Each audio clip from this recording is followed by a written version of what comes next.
শ্বাসনালীতে বহুত সমস্যা, প্রচুর কফ, একদম কফে ভর্তি, কাশি, দীর্ঘদিনের কাশি, কোনো অবস্থাতেই মানে ক্লিয়ার হয় না। হাসি আছে নাক দিয়ে, প্রচুর হাসি দেয়, মানে ঠান্ডা সর্দি কাশি তার যেন চিরন্তন সঙ্গী। হোমিওপ্যাথিতে এই সমস্যা সমাধান করার জন্য, একেবারে নির্মূল করার জন্য কিন্তু দুর্দান্ত কিছু ওষুধ আছে, যে ওষুধগুলো আপনার শ্বাসকাশের যে সমস্যাগুলো আছে এগুলো একদম টোটালি সমাধান করতে পারে।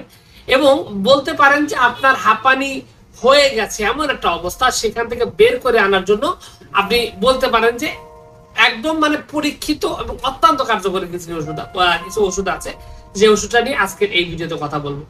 মেইন বিষয়টা হলো, যেখানে অনেকের যে বিষয়টা হয় যে আপনার কোল্ড অ্যালার্জির কারণে প্রচন্ড রকমের হাসি হয় এবং বুকের মধ্যে কফ থাকে, গলার মধ্যে পোটলা বেঁধে থাকে, এরকম করলে বের হয় না, অনেক বেশি কফ থাকে।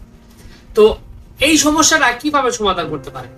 হোমিওপ্যাথিতে এই সমস্যার সমাধান করতে গেলে সবার আগে সর্বপ্রথম যে ওষুধটার নাম আসে তার নাম হলো আর্সেনিক অ্যাল্প। তবে আর্সেনিক অ্যাল্প একটা লক্ষণ ভিত্তিক ওষুধ, যদিও হোমিও সবগুলো লক্ষণ ভিত্তিক ওষুধ। এটা লক্ষণটা যদি আপনার সাথে মেলে, তাহলে আপনার এই শ্বাসকাশ, কফ এবং এই যে হাসি, এই সমস্যাগুলো সমাধান করার জন্য আপনি বলতে পারেন যে একদম অনন্য অসাধারণ ঔষধ। কি লক্ষণ? প্রথম লক্ষণ হলো, আপনার যদি ঘন ঘন পিপাসা থাকে, মানে একটু পর পর অল্প অল্প করে পানি খায়, পিপাসার সমস্যা থাকে, এই সমস্যার সাথে যদি আপনার কফের সমস্যা থাকে, হাসির সমস্যা থাকে এবং অস্থিরতা কাজ করে, হাসি যখন হয় একদম অস্থির হয়ে পড়ে, হ্যাঁ এরকম একটা অবস্থা, এবং জ্বালা পোড়া করে, অনেক সময় শরীরে জ্বালা পোড়া করে, ঠান্ডা জায়গায় গেলে ভাল লাগে, গরমে আরো বেড়ে যায়, এই লক্ষণ যদি থাকে, তাহলে আর্সেনিক অ্যাল্প আপনার এই শ্বাসকাশ, কফ, এই সমস্যার সমাধান করার জন্য আপনি বলতে পারেন যে একটা শ্রেষ্ঠতম, অন্যতম, সেরা একটা ঔষধ।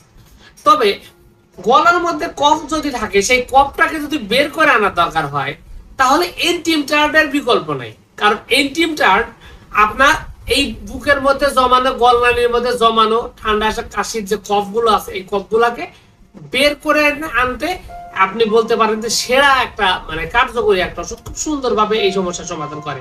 তবে এন্টিমটার্ডের মাঝে মাঝে সাপোর্ট লাগে, তার সহায়তা বা হেল্পার হিসেবে কাজ করে হিপারসাল্প কিন্তু দেখা যায় যে ওই যে কফগুলো আছে না, এন্টিমটার্ড এবং হিপারসাল্প একসাথে সেবন করলেও দেখা যায় যে কলোরালি কফগুলো পাকিয়ে বের করে আনতে সক্ষম, খুব ভালোভাবে কাজ করে।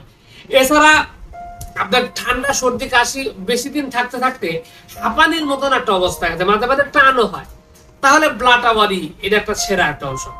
ব্লাটাওয়ারি এই ধরনের লক্ষণের ক্ষেত্রে আপনি যদি নিয়মিত কিছুদিন সেবন করেন, দেখবেন যে আপনার শ্বাসকাশ, কফের যে সমস্যাগুলো আছে এগুলো একদম ঝেঁটিয়ে বিদায় করে দিছে এবং আপনি খুব সুন্দর সমাধান পাবেন।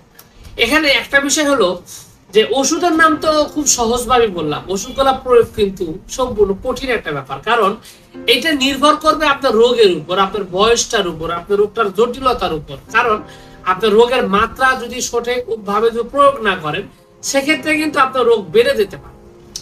রোগ বাড়ার একটা সম্ভাবনা হলো মাত্রার মানে সঠিক প্রয়োগ না করা, সঠিক ওষুধ সম্পর্কে ধারণা না থাকা।